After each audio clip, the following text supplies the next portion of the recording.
This here is the Hosim X25, and I'm actually quite a fan of this platform. So we're gonna go all out and try to prove it's as durable, the gears at least, as they say it is. We're gonna try to make the fastest, most powerful Hosim X25 that ever existed. Looks good. Well, you're not gonna center it? Alright, so anyway, we've done a review on a similar model already. The X27. I like this model. This one seems pretty much exactly the same, minus some color differences. But it also has spiral cut differential gears. Comes with a 3S battery. Anyway, I gotta quit flabberjacking about this. It seems silly to do a third review on a similar car. So to get started... Yes. Oh, I scared you. Shut up, alien. Anyway, yeah, we're gonna put a bigger motor in it. However, these are relatively fixed, I think. So might get interesting. Higher amp ESC and probably run it on 4S. Now, one of the biggest hurdles, here's the deal for people who don't know about this car or haven't seen one of my reviews on it. The biggest concern with this truck is how loose the differentials are. I mean, there is zero friction inside. Your options are limited, being that they are not sealed differentials. So I'm gonna take the center diff out, I'm gonna put a silicone earplug in it so that it is somewhat tuned. The other problem is getting to the center differential and opening it. Well, it's difficult because they used a little too much Loctite and Phillips screws. Now, they claim that this will actually take a 4S battery, but with an 85 amp ESC, maybe in Antarctica, maybe if it's not too hot outside. But phooey with all that stuff, we're replacing it anyway. I believe I got 42 miles an hour with the stock 3S battery. 42 miles an hour. It jumps pretty nicely, it splits pretty nicely, and for what we put it through, it was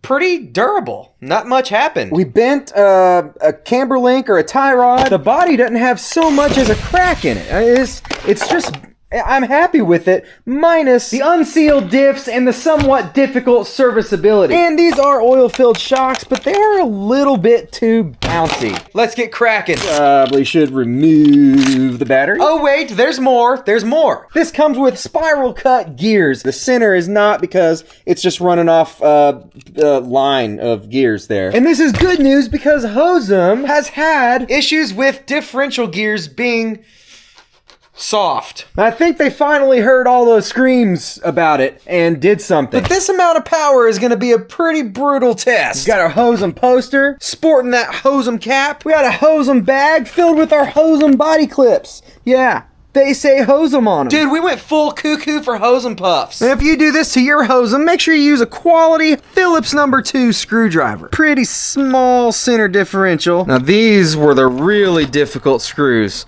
Yes. That one broke loose real easy. Yes. Yes. No. Really? The last one? Got it. Is that a bug? Are you holding a bug? Yeah. Why? No, I don't want it. Alright, shove a Hosim earplug in there. Only about a quarter of one. Are you telling me my garage is dirty? I cleaned the car.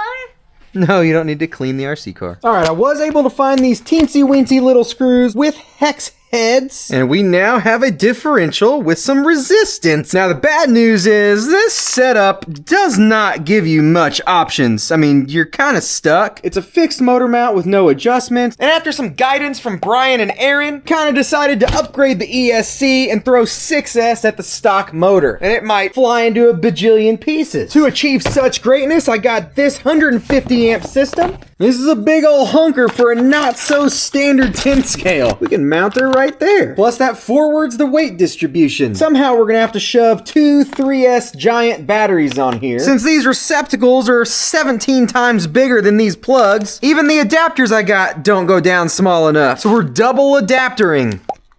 Of course, I need a new receiver and transmitter because this was a 2-in-1 ESC. Electronics are all ready to go. Hopefully they work. We'll find out in a second. A couple last few things to do. We gotta strap down the front suspension, remove the rear wing. That fits there, kind of. While I would love to get a new speed personal best here, which isn't impressive by any means, the main goal of this video is really to test the durability of this thing. This is massively more power than the car is used to. I'm expecting tires to blow, but hopefully we won't have any actual drivetrain problems. There it is! Quick electronics check. you may be looking at this and thinking there's an issue. And that's gonna be with body fitment. Luckily, I have a second body that's been beat up pretty good. All right, looks ridiculous, but still one more problem. That is quite the wind wall. I'm gonna use this to try to make it a little more aerodynamical. Quick 4S test. Whoa. The steering is backwards. That cogging blows. 4-wheel burnout.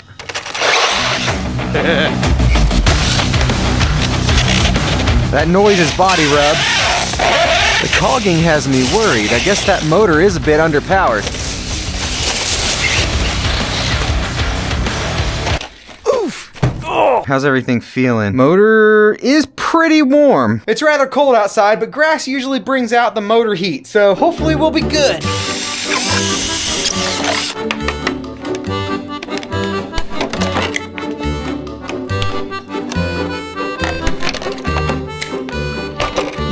This is a ultra aerodynamic beast machine. Not really, it's probably awful, but I think that this is gonna be somewhat successful. However, we need to see if the tires are gonna be able to hold up to 6S. Probably not. Adult supervision.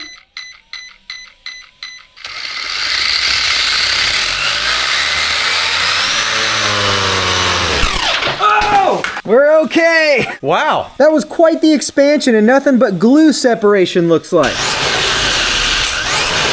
What about cogging? Oh! All right, better stop. Oh, wow, I didn't even notice the burnout mark here. Are these tires suitable for high speeds? Not a chance. Luckily, I have a solution. Along with some 12 to 17 millimeter adapters, some big ol' hooves.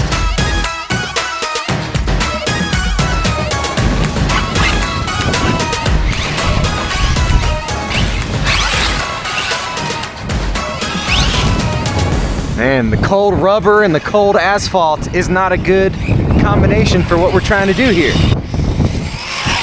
Oh my God, I did not expect that. I do want to see what we got. 55. Hey, that's already my best. That wind is very unhelpful too.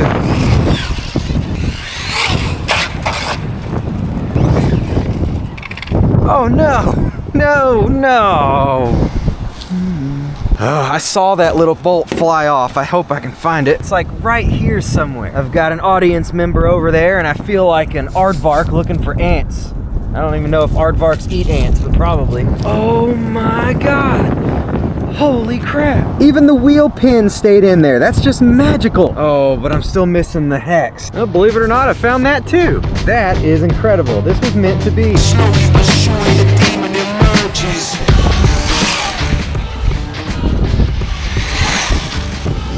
It just skids and slides everywhere. We're not even talking half throttle here, man. 52? Come on. 60 miles an hour. That's all I ask. Oh yeah, that was nice and straight. Oh, rocks. Oh, grass. 59? Oh!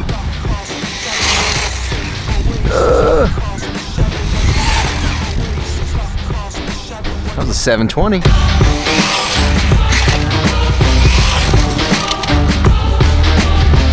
Yes! Haha, isn't that what you do? You're supposed to do that? Yeah! Showing off my low tire pressure. I want to see another 4-wheel burnout.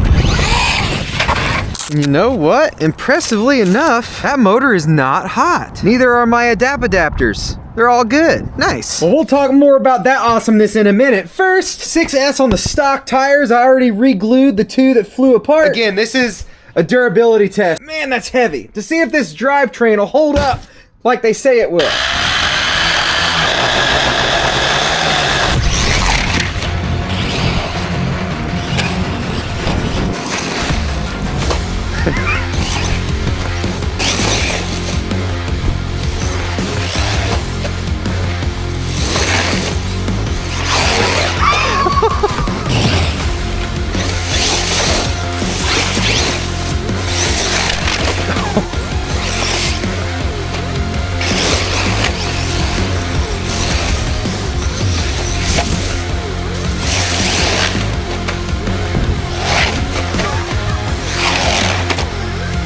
Lost my front spoiler.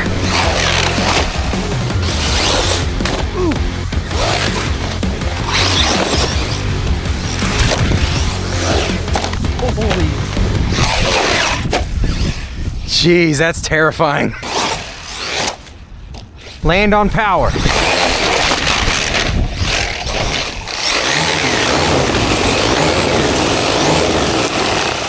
I gotta stop. I don't want to, but I have to. Ooh, things do feel warm. I don't want to destroy my batteries. I did not expect it to live through that, and it did. That's crazy. Blew the middle out of a tire. We blew the glue out again. Blew the bumper to pieces. Looks like we might have blew a shock out. Looks like it's leaking. The motor is screaming hot this time, not surprisingly. Actually, it even melted these two wires together slightly. I let it sit overnight, and yeah, we are really oozing out some shock fluid. But the thing is, it didn't blow out. The lower retaining ring just unscrewed. Yeah, same for the rear. Just the insane vibrations from these tires must have caused them to...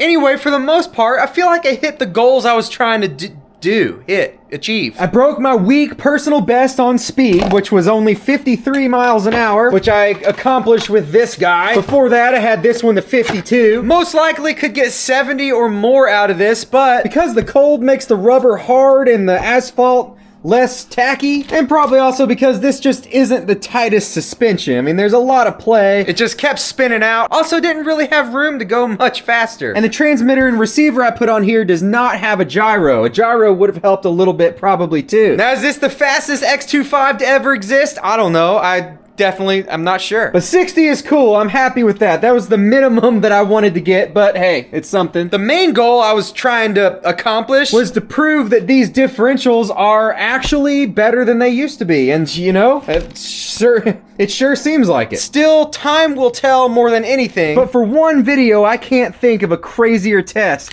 than what we just did. I know some people cringe at seeing RC cars go through absolute carnage, but I do it on purpose, and I think that we learned something here. More than likely, it's gonna last quite a few stock battery packs. I'm still working on this video, but I set up a raffle competition where you can win a brand new Red Cat Valkyrie. Tickets are like 64 cents, and it's in this box, shipped directly from yours truly. There's a link down below where you can enter. Now, we're getting more and more 1/10 scale choices these days, which is great. There's a lot of competition, and that breeds ingenuity and other good things. So if you've been on the fence about an X25, I'm pretty sure you can hop over on one side of it now. Just don't forget, you gotta be ready for those Phillips head screws.